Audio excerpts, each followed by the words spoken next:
Salam hörmətli izləyicilərimiz, bugün mən sizə yeni bir evimiz çıxdı satışa. 3 mərtəbəli evdir. 3 mərtəbəli evdir. Bu evimizin həm həyət, həm garaj hissəsidir.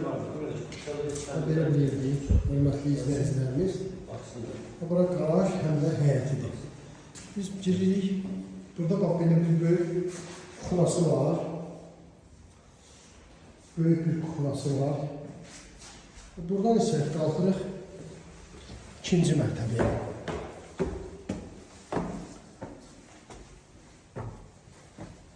İkinci mərtəbəyə qalxdıq. İkinci mərtəbədə bax burada belə bir yenə bir mətbəxi var. Burada bir mətbəxi var.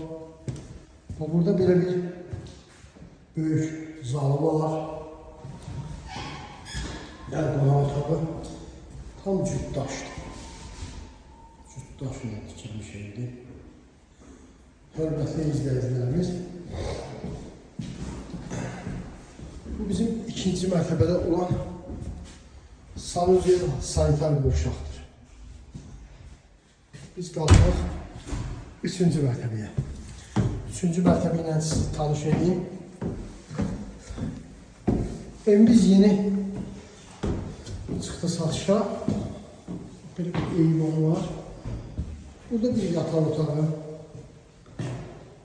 Yataq otağıdır. Bax.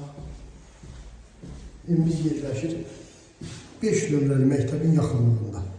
Heydar Əliyev prospektinə yaxın. Bax, burada AFA yaxın. 3 mərtəbəli gözəl bir evdir. Burada ikinci yataq otağı. Burada üçüncü yataq otağı. Üçüncü yataq otağı. Tam təmirli. Tam təmirli. Evimizin qiyməti 140.000 manatdır. Evimizin qiyməti 140.000 manatdır. Real alıcıya cüzi indirim olacaq. Bu üçüncü mərtəbədə olan sanuzlu sanitar qovşağımızdır.